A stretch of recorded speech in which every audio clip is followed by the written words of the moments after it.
All right. Hello, everybody. How are you doing? I hope you had a great weekend. Again, I don't know when you're watching this, but hopefully you are good to go, and we're going to try this out.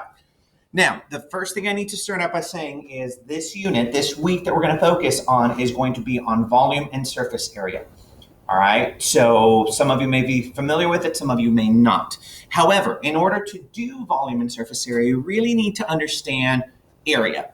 Now, if you are solid with area of shapes, you are welcome to skip watching this video and do the worksheet. However, if you are struggling on the worksheet, you really need to go back and watch this video because this video is going to focus on the foundation of what we're going to be doing here. Okay. You will need a paper, pencil, and calculator for this video, as I'm going to go over some of the basic formulas of how to find the area of a shape and how exactly that works, especially some tricky ones. So you might want to stick around and watch and make sure you understand. Okay. We're going to focus on quadrilaterals, triangles, and circles. Let's begin. So the first shape we're going to focus on is this, which is, of course, the top one is a square. Now, a lot of times what they will indicate that it's a square is if you have that. You will have these lines that say all of these sides are congruent, okay? And if you are identifying squares, basically what you're saying is you are finding how many squares it would take to fill up this square. So if the side were, for example, 3, that means this side is cut into 3 equal parts. Man, that's a horrible job of equal parts. Hold on. Boom, that's a little better. And if that means this side would have to be 3, right? Which means this gets cut into 3 equal parts. And assume all those squares are equal. You count up all the squares and you notice there are 9 squares. So the area of a square is just length times width, or area can also be side squared. You take the side and you square it. Does that make sense? So area of a square is length times width, which are just the 2 sides. Or you can just say the side, because the side is the same, you're going to do the side times the side. Okay? Excellent.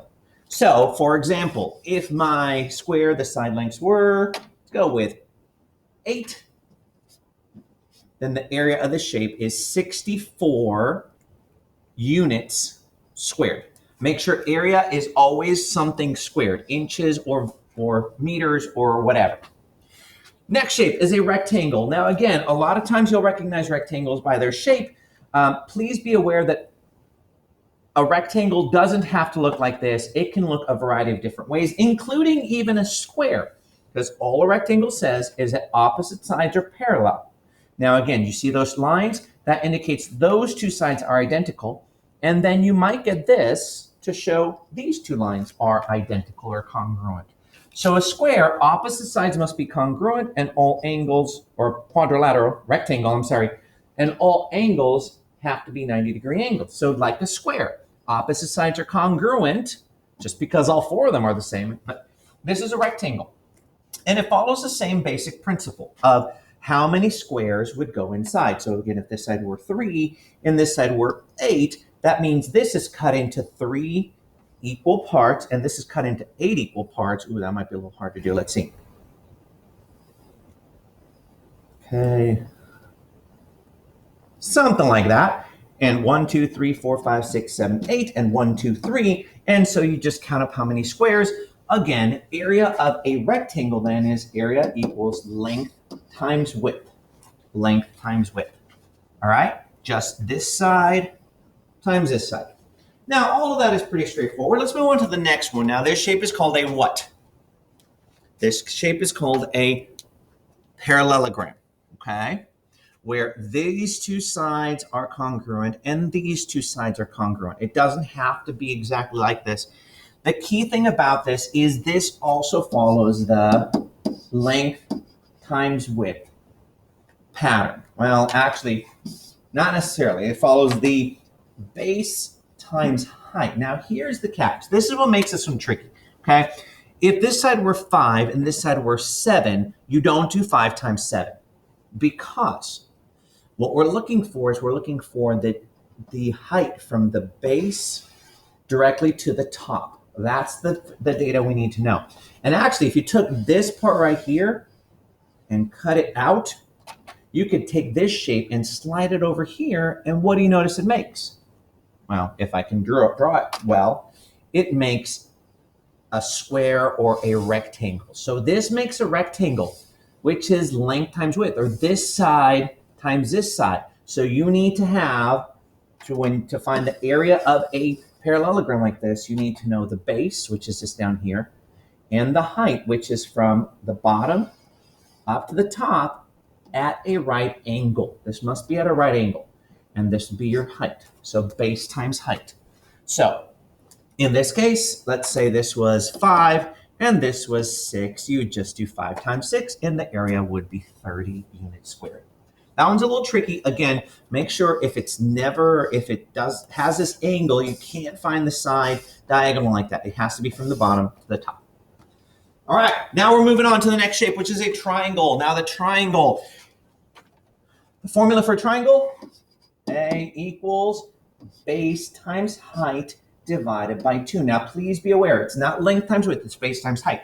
Height is one of the important things. Now, base is just whatever shape is on the bottom of the shape, which you then use to help find the height. The height must always be at a right angle from the bottom of the shape up to the tallest point.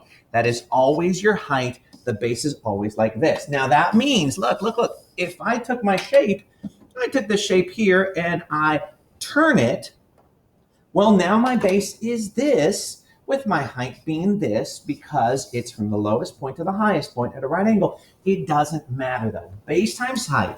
Now, why divided by 2?